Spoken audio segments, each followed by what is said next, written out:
Hello, everyone. Today I'm going to be talking about pathways to permanent resident in Canada, basically express entry and the category based draws. And I think you will find this video very valuable because I'm going to be talking about very important concepts and understanding which many people don't have. And I feel for a lot of students, professionals, who do not know the first thing about immigration or they know very little, and that could be super dangerous. Now this is your opportunity to understand at least the very important parts of Canadian immigration, and if you go through the very end you will learn a lot, and I hope you learn a lot. And do share, subscribe to the channel, and like this video, so that will mean a lot to me.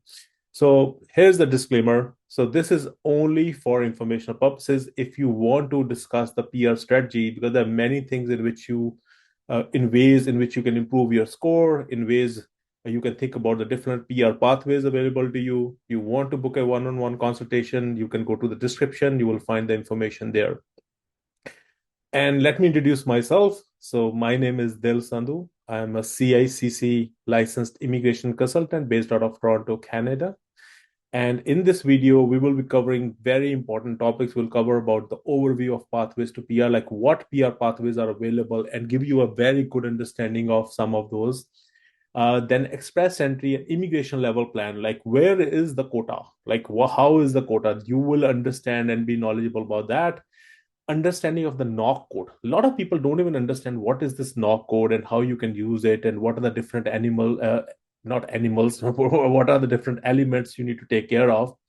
Then we'll talk about what kind of proof of work experience is generally required. And we'll talk about the most important programs, which is the Canadian Experience Class, Federal Skilled Worker Program. We'll talk about Express Entry. How does it work, right? So how can you create your profile and how does it work typically?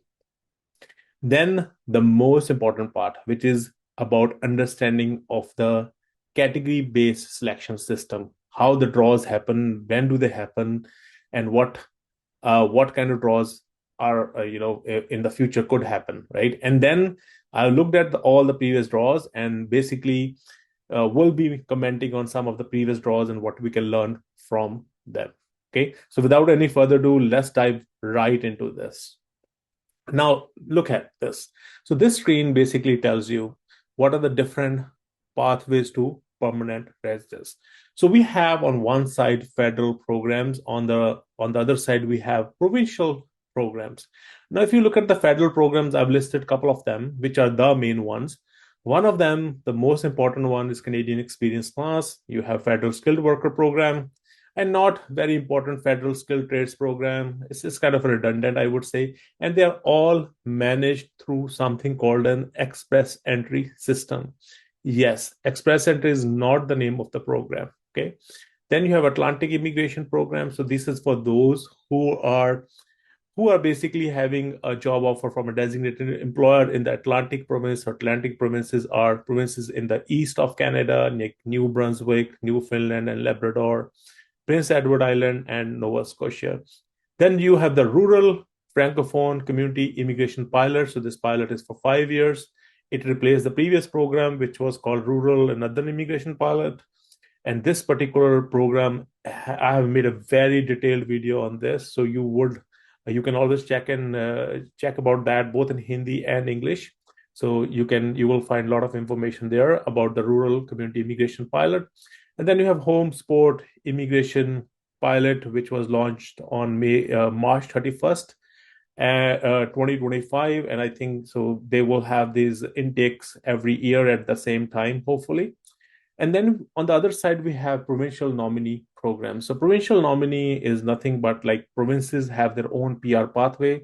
So what that provinces do is they select the people, and the way when you select, the word they use is called as nomination. So they nominate you, right?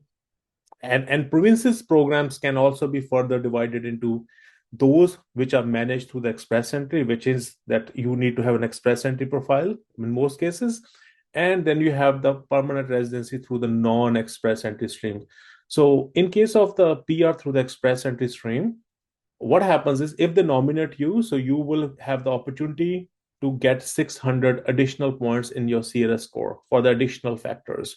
So that's make it almost like a guarantee that whenever the next draw will happen, you can get invited, right? And then you have the PR through the non-express entry stream, right? So which means that this is a slightly slower process. So express by the word itself means fast versus not so fast. So that's how it typically works. Just to give you a quick example, like Ontario PNP has currently 8 PR pathways, right? On the left, we see the express entry stream. So if you get invited and you submit application for human capital priority stream, skilled trade stream, French speaking skilled worker stream. So those, if you get nominated in that, it will give you the opportunity to get 600 extra score. And on the other side, we have the expression of interest streams, which are basically non-express entry streams, which are like employer job offer, international student stream, foreign worker stream, in-demand streams, master's graduate stream, PhD graduate stream. So just remember that Ontario is also making some changes. So maybe they are saying by in summer they will come up with a little bit of updated system whereby they will create employer portals. Maybe there will be a lot of changes coming. And as we know that Ontario hasn't conducted pretty much any draws for this year, and that might be because they're anticipating, to make some changes in summer. We'll know about that and we'll tell you. Then let's look at the immigration level plan itself. So that gives you a window into how the federal government thinks about the immigration. Now, in any kind of permanent residency plan, so they have divided that into many categories. You have economic immigration, you have family immigration, like family sponsorships, you have refugees, humanitarian, compassionate, right? So we are focusing here on economic immigration. And we also know for the total PR, including everything from refugees to economic immigration, is 395,000 is the target for this year. These are not invitations. This is the number of people. And the most important is the economic immigration. Now, if you see in the economic immigration itself, you have the federal economic priorities, which is basically all the category-based draws we will discuss about, like French category, trade category, STEM category, education category, all of those. And then you have in Canada focus, which is primarily Canadian experience class. So they will have the bulk of the quota. I mean, 6 out of 10 people under economic immigration, frankly, will go through these two particular areas, which is through express entry. So that's why this particular video is even more important for you to understand. At least you can target 60% of the options available. Then you have provincial nominee programs. Their quota is 55,000, slashed by half of what it was last year. And frankly, when I was actually adding the numbers, it's not even coming to 55,000. I don't know where I'm making the mistake, but that's not even coming there. And then another thing which you clearly see is what is going up. French, French, French, French, French, French. So people who can learn French at CLB level 7 and and participate in, let's say, express entry and many other P&P programs, they will have that advantage. So their goal is to have 8.5% of all, permanent residents outside Quebec to be people who can speak French. And it's increasing. And the last thing which I heard is that even our new prime minister made a mention that they were even thinking of increasing it to 12%. Who knows? Okay. Now, let's focus on what is express entry. So now a lot of people, kind of generally use the word that I applied in express entry. So what they basically means is that they've created a profile in express entry. So express entry is just like a online application management system, which manages application for all the 3 programs. They have asked you a set of questions. Based on those questions, it will automatically decide whether you're eligible for Canadian experience class or federal skilled worker program, or all of them, or 2 of them, or 1 of them. Right? So that's what it is. And basically all of these applications are for skilled workers, right? Who work in high skilled occupations. And what is a high skilled occupation? In Canada, everything is divided into every work experience, right? Is divided into tiers 0, 1, 2, 3, like those 4 tiers are considered as high skilled occupation, and tier 4, tier 5 would be a low skilled, which is not eligible for express entry. So now, as I was alluding to earlier, so NOC, what is NOC? So NOC is nothing but a list of occupations. And in Canada, immigration is using the system created in 2021, right? So the NOC occupation classification system. For example, if somebody is a finance manager, so their NOC is 10010. If you see the second digit from the left, that's 00. That's the tier. If it's web designer, the tier is 1. Why? Because the second digit from left is 1, 21233. Similarly, administrative assistance is 13110, right? So that's how it works. Now let's understand now, because this is very important, because at some point in time in express entry, you don't need a job offer. It's a backward looking, it's a passive way of looking at the work experience gained, right? So they want to look at your reference letter, or you can think of experience letter, and they want to identify whether the experience you have is matches with any specific NOC code. And if it matches with a NOC and for which the tier is 0123, they will accept it. So if you look into the administrative officers, if you see, the 13100, that's the NOC code. The first paragraph is a lead statement, very important thing. That's where the work is just kind of a summary. Then you have example titles. You can have title from this or any other title, do not matter. Then there are main duties. So this is also very important that your reference letter should have main duties, right? So that's how it typically works. So there's a list of main duties, and there are employment requirements. Those are not generally required, but if it's a licensed or regulated profession, then you need to meet that requirement that you are licensed in order for you to gain and count that experience. Now, what is typically proof of work experience? I'll not go too much into detail, but one of the document which is mandatory, apart from other things such as pay stubs and maybe income tax or bank statements and things like that, is that you need a experience letter or a reference letter.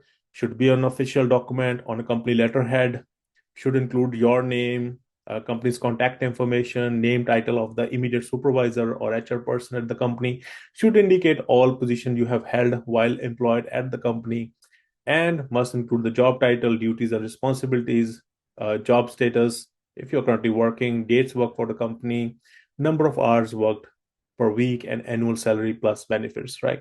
So why number of hours? Why? Because in Canada, if it's 30 hours or more, it's considered as full-time. If it's not in Canada, I mean, sorry, if for immigration, if it's 30 hours or more, it's considered full-time. Anything less than that is considered as part-time.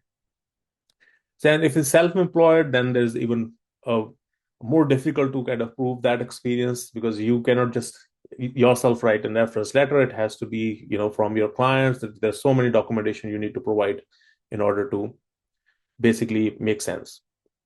Now let's look into the Canadian experience class. So Canadian experience class, I think a lot of people who are in Canada, they will be focusing on the Canadian experience class itself, right?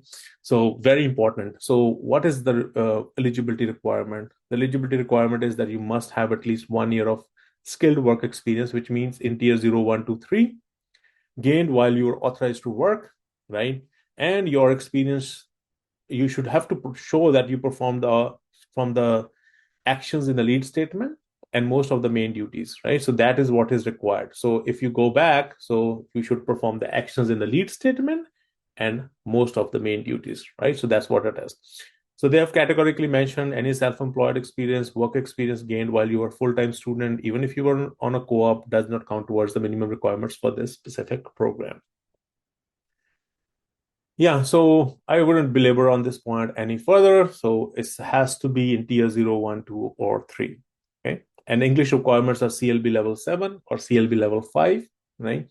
Now, what is a CLB? CLB is basically Canadian language benchmark.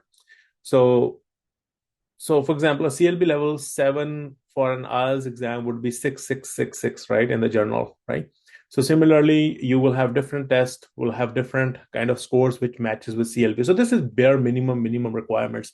Of course, if you're targeting the minimum requirements, you'll probably be eligible, but you will never get the invitation to apply for PR, because you will be competing with people with higher score, right, and a better profile. So English and French, you could have given any one of them. And if you have French, you will get extra points in general. So the tests valid are CELPIP, IELTS General, and PT Core for English, and TEF Canada and TCF Canada for French. And there's no education requirements for Canadian experience class per se, which means that even if you're a kindergarten, technically you could have a profile in in express entry under the Canadian experience class, but you may not get invited ever because your score might not be that good. Admissibility, yeah, and yeah, so you must be, admissible to Canada, which means that you don't have any medical issues, which public safety and public health system, uh, cause undue kind of issues, and you must plan to live. Your intention has to live outside the province of Quebec, and if some province has nominated you, then you should aim to live in that province. So, and then you have the federal skilled worker program. So a lot of people who are outside Canada experience, they might be eligible for federal skilled worker program. So very similar. The only difference between Canadian experience class, actually there are many differences, but one of the difference between the work experience requirement is that if for federal, that work experience has to be in a single occupation for in 1 year continuous, which means 30 hours per week times 52 weeks or equivalent in part-time, right, in the last 10 years. Whereas in case of Canadian experience, it can be more than one occupations. It could be part-time, full-time, same thing like a federal skilled worker, and it has to be within the last 3 years in a high-skilled occupation, right? But that's the major difference. Other things are pretty much same, and the language requirements are CLB level 7, and the education requirement is grade high secondary school, which is like grade 12 in a way. And if you have any education from outside Canada, like bachelor's, master, you should get the educational credential assessment done for immigration purposes from a designated organization like WES. There are I think there are 8 designated organizations, 5 for the general degrees and 3 for like specifically, I think, for example, for medical, there is some other organization. If you have architecture, then there's another one. I think for pharmacy, there's another pharmacist, I think there's another one, right? Yeah, so obviously, if your highest degree is from Canada, then you don't have to worry about education credential assessment in general. Same requirements. The only difference is the proof of funds. For Canadian experience class, you do not require proof of funds, but for federal skilled worker, you require proof of funds unless you are authorized to work in Canada. You have a valid job offer, which could be based on LMIA or closed work permit, LMI exempt. So these minimum amount keep on changing. So I mean, last was, I think, updated was June 3rd. If there's a new updation, always check the latest, because otherwise your profile can get ineligible. Plus, to create your federal skilled worker profile or eligibility, you also have to meet 67 out of 100 points in the selection factors for age, education, work experience, arranged employment, language skills, and their adaptability. So together, if you have 67 points, then only the system will let you create the profile. And even if you're able to create the profile, then probably you have done something wrong in general. So you can manually calculate your score as well, whether you have 67 points, and also basically look into the eligibility requirement to see that you meet those requirements. And now let's look into how does the express entry work. So very, very important, right? Let's say you have the proof of work experience, you have, for example, your language scores, you have education credential assessment, right? Or your education, depending on which stream you are. First, you can find out and whether you're eligible or not, right? So there are some tools available as well to check that. You can also check your CRS score through a CRS score tool and see how much score you have. But just remember, these tools sometimes also show errors. And then get the documents ready, right? For example, your passport, language test scores, education credential assessment, proof of work experience, proof of funds, valid job offer, if applicable, provincial nomination, certificate of qualification, typically generally relevant to most of the trades. And then you fill up your express entry profile and you submit your profile. It will tell you which all programs you are eligible for and what is your total score out of 1200, your CRS score. And if you only get the invitation, then it will give you 60 days to submit the complete application. And within generally the processing times, which is right now 6 months, you get your decision in most cases. So yeah, if you haven't have a profile earlier, you can always create your profile. You can sign up and basically create your profile if you're eligible to create a express entry profile. And now this is just kind of a overview of how the specific thing works. So you create an express entry profile, then you are in the pool, right? Right now, as of making this video, it's almost like 250,000 people are in the pool. So it means that all of these people are eligible, at least in one of the program, and they are all your competitors in a way, right? But who gets invited is based on the draw type and your CS score. So one of the element is always good. Higher the CS score, higher the chances. But even more than that, so there is some other criteria. So in some combination of that, you can strategize, and I can help you with that as well to make sure that you have the best chance possible in a way. And if you get invited, then you submit your PR application. Now, question is that there's so many people in the pool. Even if you assume that a couple of people like have a duplicate profile, this and that, and all of that, the way you can. So one very important thing is the draw type, which is my next slide, which will tell you what are the ways in which a draw will happen, right? So there are different kind of invitation draws happen. Like say somebody. So first you have to be in the pool, right? So there is no draw happening if you're not in the pool. Let's say you are in the pool right now. One is general round. So these species is now extinct. So it looks like that because the last general draw happened, I think, last year, April. So never happened after that. Then you have program Pacific draws. So what is the name of the program? Federal Skilled Worker, Canadian Experience Class, PNPs. So we see a lot of these draws for Canadian Experience Class and PNPs as well, which happen quite frequently. So obviously CC means that you have 1 year experience in Canada. And the score has been very high recently. So the last one at the time of recording the video was 547. But the one of the biggest hope most people have is on the category based draw. So what immigration has done is they created categories in 2023. They said, you know what, we want to focus on certain kind of people with certain skill set. Either one of them is the language category, which is French. All other are occupation category, and they have listed a list of occupations which they think is in demand. And so they started these categories in 2023, right? And they recently, in February 27th, 2025, so they updated that. So these are the latest one we have for this year, and they may change by next year as well. So they have created categories for French, healthcare and social worker occupations, STEM occupations, trade, education, agriculture, and agri-food occupations, right? Now, how does it work, right? So to be eligible for any kind of category-based draw, if it is an occupation-based category, so occupation-based category, as we mentioned, is healthcare, STEM, trade, education, agriculture. In that case, you must have accumulated within the past 3 years at least 6 months of full-time continuous work experience or an equivalent part-time work experience in a single occupation in Canada or abroad and meet all the requirements of the instruction. So let's say you want to meet the requirement in a trade. So we know that one of the occupations in trade is in demand is cook, right? Now you're gaining 1 year Canadian experience, for example. So in order to be eligible for the category-based draw, so you need to have at least 6 months of full-time experience or equivalent in Canada or abroad, right?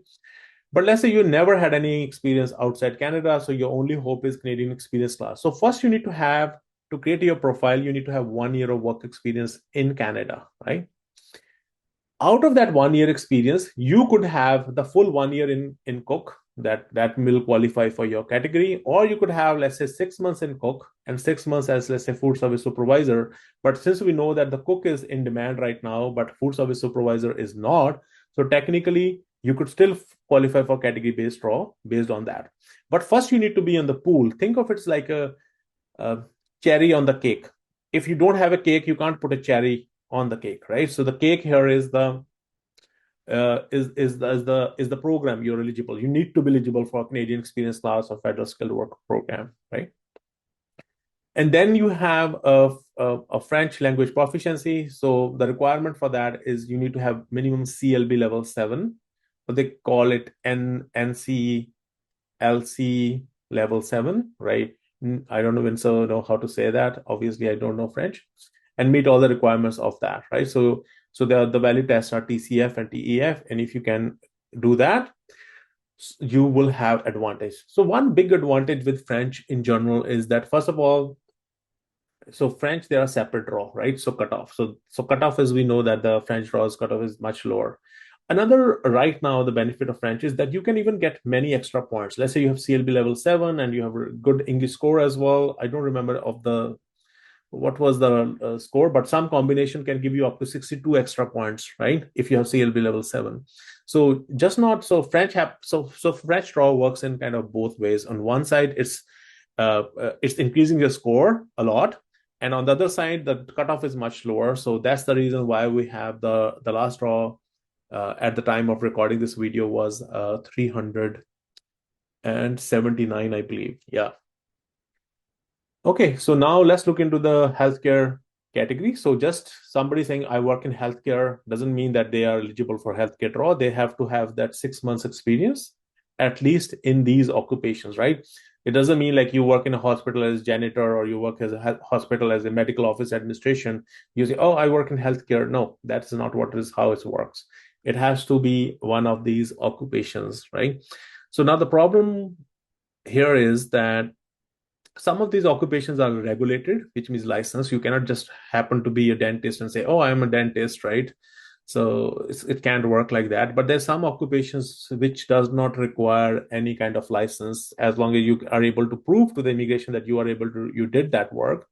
So that should be fine. For example, I think they're just patient service associate, nurse aides, pharmacy assistants, those kind of things do not require any license. Similarly, STEM occupations, right? So they earlier used to have a lot of technology occupations like, engineers, web developers. They got rid of all of them, just left the cybersecurity.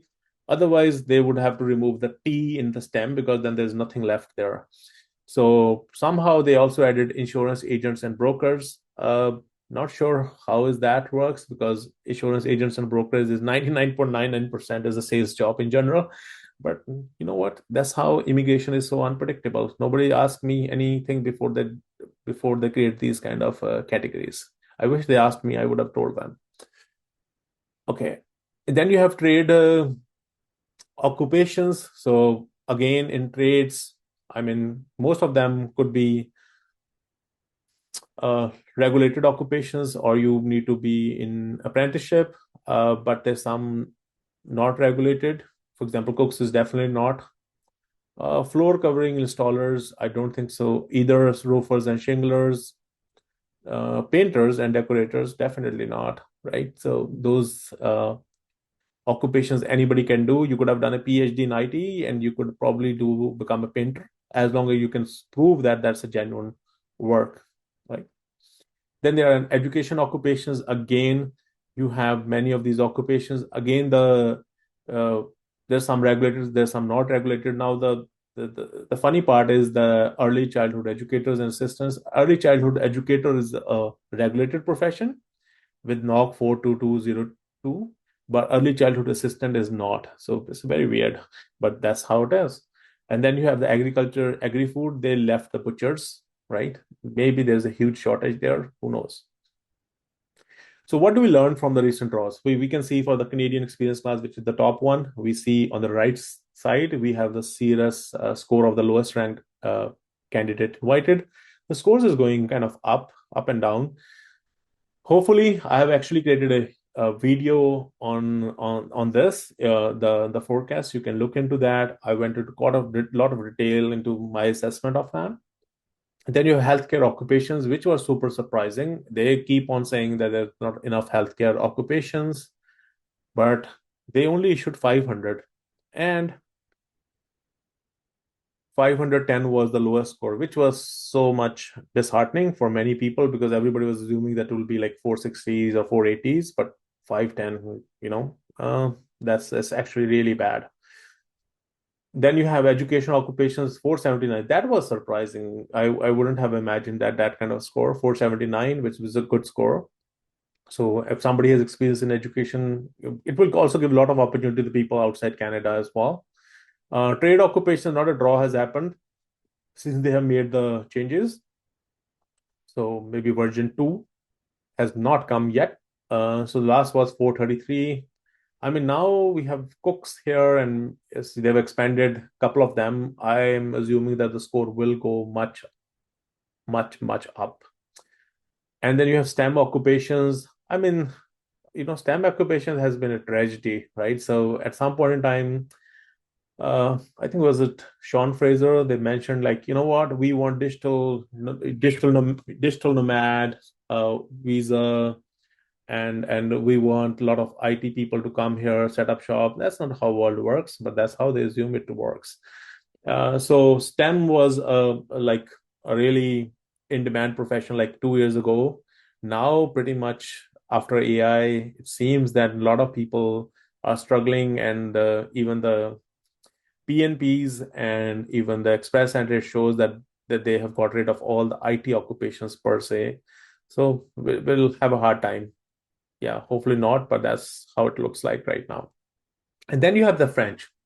Look, if you're not learning French, you should consider that if possible. Unlike you are like me, which probably will take another 10 years to learn French, right? Even if I try hard.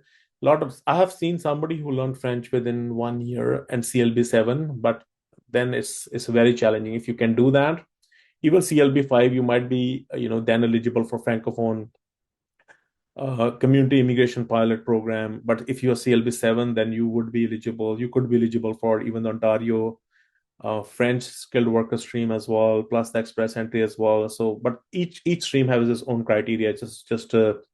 So that is another thing you can think of, right? French, they are coming up with so many draws. On one side, they say that there is a shortage of nurses and this and that, but on the other side, they want people who can speak French and may not be able to do any other, they may not have any other skill set which may be required, but nonetheless, that's what is Canada wants. So that's how it is.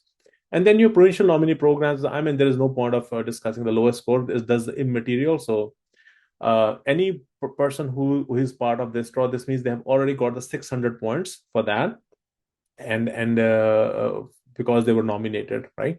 I hope I'm able to help some of the people who are not able to afford the consultation, and there are like students who are clueless. Like I've met some like people who are super clueless about how the immigration works. They just keep sitting. This might at least give them some introduction to some of those things. Wish you good luck. All the very best.